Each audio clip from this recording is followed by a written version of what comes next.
Hello students, इस video में हम आज प्रोसेस कॉस्टिंग के नॉर्मल और अबनॉर्मल वेस्टेज से संबंधित प्रैक्टिकल क्वेश्चन करेंगे। तो क्वेश्चन नंबर 6 है, ध्यान से समझिए आप इसे। थॉमस फार्मास्यूटिकल द्वारा एक दवाई का निर्माण कार्य 3 प्रक्रियाओं द्वारा पारित होने पर पूर्ण किया जाता है। यानी कि एक दवाई बनाती है कंपनी ये, और 3 प्रोसेस हैं, प्रोसेस ए बी सी। एक सप्ताह में 10,000 ग्राम सामग्री 50,000 रुपये की लागत की लगाई और शेष अन्य व निम्न प्रकार किए गए। ये इनपुट है, शुरू में लगाया माल, जो प्रारंभ में जो माल लगाया जाता है वो इनपुट होता है। 10,000 ग्राम सामग्री लगाई 50,000 की लागत की, और शेष व अन्य व इस प्रकार है। मशीन एक्सपेंसेस तीनों प्रोसेस के, लेबर, डायरेक्ट एक्सपेंसेस, तो ये खर्चे हैं। नॉर्मल वेस्टेज, प्रत्येक प्रक्रिया में जितना भी इनपुट लगाया जाता है, शुरू में माल लगाया जाता है, उसका 5%, 10% और 5% नॉर्मल वेस्ट हो जाता है। स्क्रैप वैल्यू इसी की, और ये जो नॉर्मल वेस्टेज होता है ना, ये बिक जाता है। स्क्रैप वैल्यू, अवशेष मूल्य उसका 1 रुपये पर ग्राम है, 2 रुपये और 2.5 रुपये। और वास्तव में उत्पादन कितना कितना होता है? 9,000, 8,000 और 7,700। उत्पादन के प्रत्येक स्तर पर प्रति ग्राम लागत और उत्पादन की कुल लागत बताते हुए प्रक्रिया खाते बनाइए, और असामान्य शेयर खाता और असामान्य लाभ खाता भी बनाइए। तो बहुत ही अच्छा क्वेश्चन है ये, आपके सामने है क्वेश्चन नंबर 6। तो 3 प्रोसेस अकाउंट बनाएंगे हम, process A, process B, process C. ये जो 10,000 ग्राम सामग्री लगाई है, ये पहली प्रोसेस में लगाई जाती है। फर्स्ट प्रोसेस में इनपुट आई है, और जो फर्स्ट प्रोसेस में या ए प्रोसेस में जो माल तैयार होगा वो हम बी को ट्रांसफ़र करेंगे। बी का, वो बी के लिए इनपुट होगा। प्रक्रिया ए द्वारा निर्मित माल प्रक्रिया बी का इनपुट होगा, और इसी प्रकार से जो बी प्रक्रिया में इनपुट होगा उस पर हम खर्चे लगाएंगे ये, और उसमें जो माल बनेगा वो सी प्रक्रिया में ट्रांसफ़र कर देंगे, वो सी प्रक्रिया का इनपुट होगा। तो इसको ध्यान में रखते हुए अपने क्वेश्चन करते हैं। ये इसका सोल्यूशन है, ये रहा। तो सबसे पहले मैंने प्रोसेस ए अकाउंट बनाया, यूनिट अमाउंट, कॉलम, 2 कॉलम है। तो सबसे पहले मटेरियल जो इनपुट लगाया फर्स्ट प्रोसेस में 10,000 ग्राम 50,000 रुपये का, इसको आप टू मटेरियल भी लिख सकते हो या टू इनपुट भी लिख सकते हो। इनपुट मैंने जो माल साल प्रारंभ में लगाया जाता है, प्रक्रिया के शुरू में लगाया जाता है। तो टू मटेरियल या टू इनपुट, जो हमें क्वेश्चन में पहली लाइन में बताया गया था, 10,000 ग्राम और 50,000 की लागत। और बाकी जो खर्चे हैं प्रक्रिया ए के इस खाते के डीआर में आ जाएंगे। कौन कौन से हैं? ये मशीन एक्सपेंसेस 2 में, to labour 20,000, to direct expenses 11,000। तो ये देखो मैंने आपके सामने लिख दिए, to machine expenses, to direct labour, to direct expenses. ठीक है, ये इतनी कॉस्ट प्रथम प्रक्रिया में लग गई। 10,000 इकाइयाँ लगाई साल के शुरू में, प्रोसेस ए के शुरू में, और जिन पर 86,000 रुपये खर्च हुए। 50,000 रुपये मटीरियल या इनपुट की कॉस्ट, 5,000 रुपये मशीन एक्सपेंसेस, 20,000 रुपये डायरेक्ट एक्सपेंसेस लेबर, और 11,000 रुपये डायरेक्ट एक्सपेंसेस। कुल मिला के 86,000 रुपये खर्च हो गए। 10,000 ग्राम या 10,000 यूनिट्स जो भी है ये प्रथम प्रक्रिया में लगाई, जिन पर 86,000 रुपये खर्च हो गया। अब हमें ये बताया कि 5% माल नॉर्मल वेस्ट हो जाता है। इनपुट का होता है हमेशा ये 5% नॉर्मल वेस्ट। तो 10,000 का 5%, 500 ग्राम। 10,000 का 5% कितना होता है? 500 ग्राम। तो ये नॉर्मल वेस्टेज हो जाता है। और अगर इसका कोई, इसकी लागत हमें नहीं लिखनी। हाँ, यदि इसके विक्रय से कुछ मूल्य प्राप्त हो, यानी कि इसका कोई अवशेष मूल्य हो। अवशेष मूल्य स्क्रैप वैल्यू का मतलब होता है इसको बाजार में बेचा और कुछ रुपयों की वसूली हो गई, तो इसे प्रक्रिया खाते के सीआर में लिखाया जाता है। तो 500 ग्राम जो नॉर्मल वेस्ट हो गया, सामान्य वेस्ट हो गया, उसकी स्क्रैप वैल्यू 1 रुपये प्रति ग्राम दी हुई है, यानी कि 500 रुपये हो गई। तो ये इस प्रक्रिया खाते के सीआर में लिख देंगे। और यदि इसका कुछ भी अवशेष मूल्य नहीं हो तो यहाँ पे डैश लगा देंगे। अब उत्पादन होना चाहिए। अब ये जो 86,000 रुपये लगे हैं, ये जो 86,000 रुपये खर्च हुए, इसमें से 500 रुपये वसूल हो गए, इसमें से 500 रुपये वसूल हो गए। तो इस प्रक्रिया की नेट लागत क्या आ गई, प्रोसेस कॉस्ट क्या हुई? इस सब के जोड़ में से ये जो स्क्रैप वैल्यू है वो घटा देंगे, 86,000 माइनस 500। तो 85,500। और उत्पादन कितना होना चाहिए, नॉर्मल प्रोडक्शन 10,000 ग्राम में से 500 ग्राम खराब हो गया, नॉर्मल वेस्ट हो गया। 10,000 ग्राम में से 500 ग्राम नॉर्मल वेस्ट हो गया, तो इनपुट कितना होना चाहिए, ये यहाँ पे 10,000 है, ये गलती से लिखा गया। तो उत्पादन कितना होना चाहिए, 9500। उत्पादन कितना होना चाहिए, 9500। तो प्रति इकाई लागत क्या आ गई, cost per unit of goods production 86,000 minus 500, और ये 10,000 माइनस 500, 9500 बचेगा। तो ये प्रक्रिया की लागत होगी 9 रुपये प्रति इकाई। तो इनपुट में से यदि हम नॉर्मल वेस्टेज या नॉर्मल लॉस घटा दें तो जो उत्पादन होना चाहिए उसको बोलते हैं नॉर्मल प्रोडक्शन। क्या बोलते हैं, नॉर्मल प्रोडक्शन। और इनपुट की कॉस्ट में से ये जो कॉस्ट लगाई है हमने इस प्रोसेस में, इसमें से यदि कोई अवशेष मूल्य प्राप्त हुआ है वो घटाने के बाद जो लागत बचती है उसको बोलते हैं नॉर्मल कॉस्ट या प्रोसेस कॉस्ट। तो 86,000 में से 500 घटाए और 10,000 में से नॉर्मल लॉस घटाया, उत्पादन होना चाहिए 9500 यूनिट, नॉर्मल प्रोडक्शन बोल रहा है, और कॉस्ट आ गई 9 रुपये प्रति इकाई। लेकिन हमें ये बताया गया प्रश्न में कि उत्पादन कितना हुआ, एक्चुअल आउटपुट हुआ 9,000, यानी कि होना तो चाहिए 9500 यूनिटें या 9500 ग्राम। 10,000 ग्राम हमने शुरू में सामग्री लगाई जिसका 5% नॉर्मल वेस्ट हो गया, तो 10,000 में से 5% यानी कि 500 ग्राम घटाया, तो उत्पादन जो होना चाहिए उसको वो है नॉर्मल प्रोडक्शन 9500 ग्राम होना चाहिए। लेकिन प्रश्न में हमें दिया गया है 9,000 ग्राम, यानी कि 500 ग्राम और कम हुआ है, वो है एबनॉर्मल वेस्टेज। वो क्या कहलाएगा, एबनॉर्मल वेस्टेज।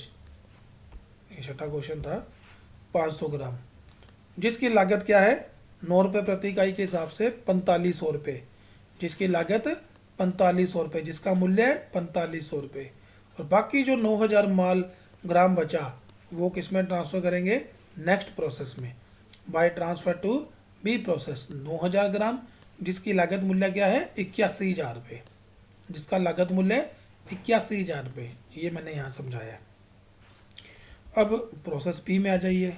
तो सबसे पहले वही दो column, unit amount to transfer from A 9,000 gram और जिसका मूल्य है 81,000 रुपये, 9,000 ग्राम जिसका मूल्य है 81,000 रुपये। और फिर जो प्रक्रिया बी में जो खर्चे लगाए हैं, प्रक्रिया बी में जो खर्चे लगे हैं, ये मशीन एक्सपेंसेस, लेबर और डायरेक्ट एक्सपेंसेस।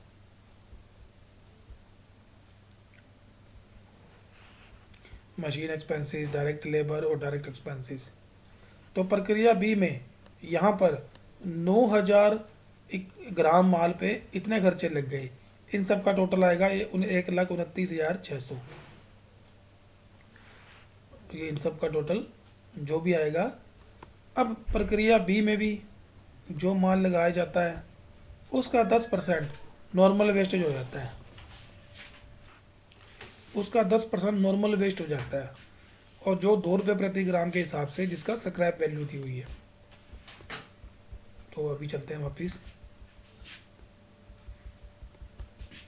तो प्रक्रिया बी में पीछे से आया 9,000 ग्राम माल, इसका 10% यानी कि 900 ग्राम माल वेस्ट हो जाता है, नॉर्मल वेस्ट हो जाता है, सामान्य हानि, और जो 2 रुपये प्रति ग्राम के हिसाब से बिक जाता है तो उसकी स्क्रैप वैल्यू क्या आई, 1,800 रुपये। ठीक है। और शेष माल जो उत्पादन होना चाहिए, 9,000 ग्राम में से 900 ग्राम घटाया तो उत्पादन होना चाहिए 8100 ग्राम, 8100 ग्राम, इसको बोलेंगे हम नॉर्मल प्रोडक्शन। इनपुट में से नॉर्मल लॉस घटाने के बाद जो शेष बचता है वो कहलाता है नॉर्मल या गुड्स प्रोडक्शन, गुड प्रोडक्शन। उत्पादन होना चाहिए 8100 ग्राम, जिस पर लागत कितनी लगी, 81,000 प्लस 4,000 प्लस 30,000 प्लस 16,400 में से ये 1,800 रुपये घटा देंगे जो वसूल हो गए, तो नेट कॉस्ट आ गई 1,29,600। 1,29,600 रुपये खर्च करने पर उत्पादन होना चाहिए 8100 ग्राम, यानी कि जिसकी लागत आ गई 16 रुपये प्रति ग्राम, 16 रुपये प्रति ग्राम। तो 9,000 में से 900 ग्राम माल खराब हो गया तो उत्पादन होना चाहिए 8100 ग्राम, लेकिन क्वेश्चन में उत्पादन दिया गया हमें प्रोसेस बी का 8,000 ग्राम, यानी कि 100 ग्राम फिर कम हो गया, 100 ग्राम माल यानी कि 100 ग्राम फिर खराब हो गया। उत्पादन होना चाहिए क्या 100 ग्राम, जबकि प्रश्न में दिया गया 8000 ग्राम, तो 100 ग्राम फिर खराब हो गया और ख़राब होगा, यानी कि कम हुआ उत्पादन। उसको हम क्या मानेंगे, एबनॉर्मल वेस्टेज, जिसकी लागत क्या है, जो हानि हुई है 100 ग्राम और 16 रुपये। उसका मूल्यांकन भी अच्छे उत्पादन की भांति ही करेंगे। तो 1600, शेष माल जो सी में ट्रांसफ़र किया 8000 ग्राम, जिसकी लागत क्या आई, 8000 को 16 से मल्टीप्लाई करेंगे, तो इसको भी 16 से मल्टीप्लाई करेंगे, 1,28,000 रुपये। अब चलिए सी प्रोसेस पे। सी प्रोसेस काउंट बनाया। सबसे पहले तो इसमें जो पीछे से माल आया, बी से आया, टू ट्रांसफ़र फ्रॉम बी 8000 ग्राम, जिसका मूल्य है 1,28,000 रुपये। अब बी प्रोसेस में जो खर्चे लगाए, मशीन एक्सपेंसेस, लेबर और डायरेक्ट एक्सपेंसेस, इसके डीआर में लिख दिए। अब सी प्रोसेस का इनपुट है 8000 ग्राम। अब इसमें भी कुछ माल ख़राब होता है, 5% नॉर्मल वेस्ट हो जाता है, 5%। तो 8000 ग्राम का 5% होता है 400, जो 2 रुपये प्रति ग्राम के हिसाब से बिक जाता है, 2.5 रुपये के प्रति ग्राम से। तो जिसका वसूली मूल्य हुआ 1000 रुपये। 8000 में से 8000 ग्राम में से 5% वेस्ट हो जाता है, 8000 ग्राम में से 5% वेस्ट हो जाता है, यानी कि 400 ग्राम। तो शेष उत्पादन होना चाहिए 7600 ग्राम। लेकिन प्रश्न में हमें एक्चुअल आउटपुट दिया है सी प्रोसेस का 7700, यानी कि अब ज़्यादा हो गया। उत्पादन होना चाहिए 7600 ग्राम, लेकिन प्रश्न में दिया है 7700, यानी कि 100 ग्राम ज़्यादा हो गया, 100 ग्राम ज़्यादा हो गया उत्पादन। तो इसको बोलेंगे असामान्य बचत, असामान्य बचत। देखें यहाँ पे प्रोसेस सी अकाउंट बनाया मैंने, ये खर्चे लिख दिए सारे। 8000 में से 400 जो नॉर्मल वेस्ट हुआ था, जिसको बाज़ार में बेचने से 2.5 रुपये प्रति ग्राम बेचने के हिसाब से 1000 रुपये वसूल हो गए। तो 8000 में से 400 ग्राम वेस्ट हो गया, उत्पादन होना चाहिए 7600, लेकिन हुआ कितना, 7700।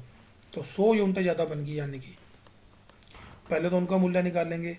इसी तरह से ये 8000 ग्राम में से 400 घटाया, तो उत्पादन होना चाहिए 7600, और कॉस्ट क्या हुई, 1,28 प्लस 3000 प्लस 25,000 प्लस 46,000 माइनस 1000, 1,59,600 बटे 7600 किया, तो 21 रुपये प्रति इकाई या प्रति ग्राम। तो 100 ग्राम जो ज़्यादा माल बन गया, उसका मूल्य क्या होगा, 2100 रुपये। और इसको इस प्रक्रिया खाते के डीआर में दिखाएंगे, टू अब नॉर्मल इफेक्टिव, 100 ग्राम यहाँ, 2100 यहाँ। और by transfer to finish goods account, अंतिम प्रक्रिया द्वारा निर्मित माल फिनिश गुड्स अकाउंट में ट्रांसफ़र किया जाता है 7700, और जिसका मूल्य क्या हुआ, 21 के हिसाब से ही 1,61,700 रुपये। ये इन सब का डिफरेंस आया, इसको टोटल किया और ये घटाया, ये आ गया। तो ये तीनों प्रोसेस अकाउंट बनाए मैंने, process A account, B account और सी अकाउंट, और किस प्रकार से नॉर्मल और अबनॉर्मल वेस्टेज का ट्रीटमेंट किया जाता है। अब हम अबनॉर्मल वेस्टेज और नॉर्मल वेस्टेज ये सब अकाउंट भी बना लेते हैं, किस प्रकार से बनाए जाते हैं ये। तो पहले नॉर्मल वेस्ट अकाउंट बनाते हैं, पहले नॉर्मल वेस्टेज अकाउंट बनाते हैं। तो तीनों प्रोसेस में नॉर्मल वेस्टेज हुआ था, प्रोसेस ए में भी, प्रोसेस बी में भी, प्रोसेस सी में भी। तो यहाँ एक ही कॉलम बनेगा अमाउंट का। तो टू प्रोसेस ए, ब्रैकेट में 500 यूनिटें थी और उनका विक्रय मूल्य 500 रुपये था। टू प्रोसेस बी 900 यूनिटें थी, जिनका मूल्य 1800 रुपये जो बाज़ार में बिकने से वसूल हुए। प्रोसेस सी में 400 इकाइयाँ और इसका मूल्य, वसूली मूल्य 1000 रुपये। अब बाय इफेक्टिव प्रोसेस सी, प्रक्रिया सी में आपको याद होगा, ऊपर हमने किया अभी कि उत्पादन होना चाहिए 7600 यूनिट्स का, लेकिन हुआ कितना था, 7700 यूनिटों का, यानी कि 100 यूनिटों का फ़ायदा हुआ था। इसका मतलब होता है उस प्रक्रिया का जो एक्चुअल वो था, नॉर्मल लॉस था, वो 400 ना के 300 इकाइयाँ था, वो 400 ना के 300 इकाइयाँ था। यानी कि कभी कभी क्या होता है, उत्पादक के, निर्माता के सतर्कतापूर्ण प्रयासों के कारण जो नॉर्मल लॉस होना चाहिए था वो उतना ना होकर कम होता है। हमने देखा प्रक्रिया सी में इनपुट था 8,000 और जिसका 5% नॉर्मल वेस्टेज होता है, यानी कि 400 इकाइयाँ नॉर्मल वेस्ट होनी चाहिए थी और उत्पादन होना चाहिए था 7600 इकाइयों का, लेकिन हमें वहाँ पर उत्पादन दिया हुआ 7700 इकाइयों का। इसका मतलब क्या हुआ? इसका मतलब नॉर्मल वेस्टेज 400 इकाइयों की न होकर 300 इकाइयों की हुई। नॉर्मल वेस्टेज 400 इकाइयों की न होकर 300 इकाइयों की हुई, 100 इकाइयों की कम हुई। 100 इकाइयों की नॉर्मल वेस्टेज कम होने से जो नॉर्मल वेस्टेज को बेचने से 2.5 रुपये प्रति ग्राम के हिसाब से जो वसूली होनी थी, वो वसूली भी कम हो गई, वो वसूली भी कम हो गई। तो उससे जो नॉर्मल वेस्टेज से जो वसूली हुई थी वो कम हो गई। तो वो यहाँ पे बाय इफेक्टिव ऑफ प्रोसेस सी लिखा यहाँ पे। तो बाकी जो प्रॉफिट हुआ या जो वसूली हुई बाय उसको कॉस्टिंग P&L में ट्रांसफ़र किया। अब हम इसी तरह से एबनॉर्मल वेस्टेज काउंट बनाते हैं। तो एबनॉर्मल वेस्टेज एक तो प्रक्रिया ए में हुआ था और प्रक्रिया बी में। वहाँ हमने एबनॉर्मल वेस्टेज काउंट एंट्री की थी, याद होगा आपको CR में प्रोसेस काउंट के,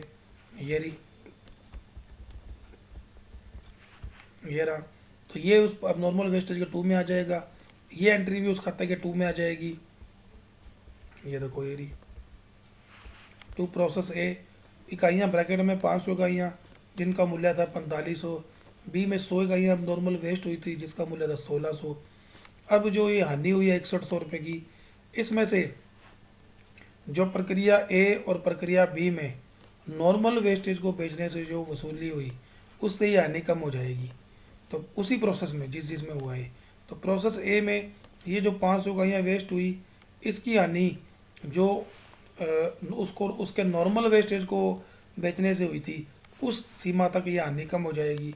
इसी प्रकार से प्रोसेस बी में 100 इकाइयों की जो एबनॉर्मल हानि हुई है और उस प्रक्रिया में जो नॉर्मल वेस्टेज को बेचा था 2 रुपये प्रति इकाई के हिसाब से, तो उससे वसूली हो जाएगी। शेष जो हानि है वो हम कॉस्टिंग P&L में ट्रांसफ़र कर देंगे बाय कॉस्टिंग P&L में। इसी तरह से एबनॉर्मल इफेक्टिव काउंट, तो एबनॉर्मल इफेक्टिव केवल एक ही प्रक्रिया में हुआ था सी में, बाय प्रोसेस सी अकाउंट 100 इकाइयाँ 2100 की, ये जो यहाँ हुई है, तो इसको यहाँ लिख दिया आपने बाय प्रोसेस सी 2100 रुपये। और जो सी प्रक्रिया में नॉर्मल वेस्टेज को जो हानि हुई थी, जो 100 इकाइयाँ कम हो गई थी, उससे नॉर्मल वेस्टेज की जो वसूली है वो कम हो गई थी। अनुमान लगाया था कि 5% यानी कि 400 ग्राम माल नॉर्मल वेस्ट होगा, लेकिन उत्पादन जो 7600 से बढ़ के 7700 हो गया। मैं सी प्रोसेस की बात कर रहा हूँ। सी प्रक्रिया में जो 100 इकाइयाँ ज़्यादा बन गई थी, इसका मतलब हुआ कि नॉर्मल वेस्टेज 400 ना होकर 300 ही हुआ था। तो जो नॉर्मल वेस्टेज की 100 इकाइयाँ कम हो गई थी, उसको बेचने से जो उसकी वसूली होनी चाहिए थी 1000 रुपये, वो 100 इकाइयाँ कम होने से 250 रुपये कम हो गई वसूली। तो उसको बोलते हैं shortfall of sale proceed of normal wastage of process C. यानी कि सी प्रक्रिया में जो नॉर्मल वेस्टेज जो उसमें जो कमी हुई उसको बेचने से जो उसकी वसूली ना हो सकी 250 रुपये की, तो उसको बोलते हैं shortfall of sale proceed of normal wastage of process C. वही उसकी एंट्री यहाँ करेंगे और जो बाकी है तो कॉस्टिंग P&L में ट्रांसफ़र करेंगे। तो इस सवाल के माध्यम से मैंने आपको तीनों प्रोसेस काउंट भी और तीनों नॉर्मल एबनॉर्मल वेस्टेज और इफेक्टिव काउंट भी बना के दिखाए। अब क्वेश्चन नंबर 5 है वो आपको अपने आप करना है, और इसी तरह से जो क्वेश्चन नंबर 10 है वो भी आपको इसको देख के अपने आप करना, बिल्कुल सिंपल सा क्वेश्चन है। तो नेक्स्ट क्लास में नेक्स्ट वीडियो में हम कुछ और आगे वाले क्वेश्चन करेंगे। तो ये आपको 4 क्वेश्चन दिए होमवर्क, एक मैंने आपको करके दिखाया, 3 आपको करने खुद, जिसके सॉल्यूशन भी मैंने इसमें दे दिए आपको, आप इसको खुद करके देखें। नेक्स्ट वीडियो में हम कुछ और क्वेश्चन करेंगे।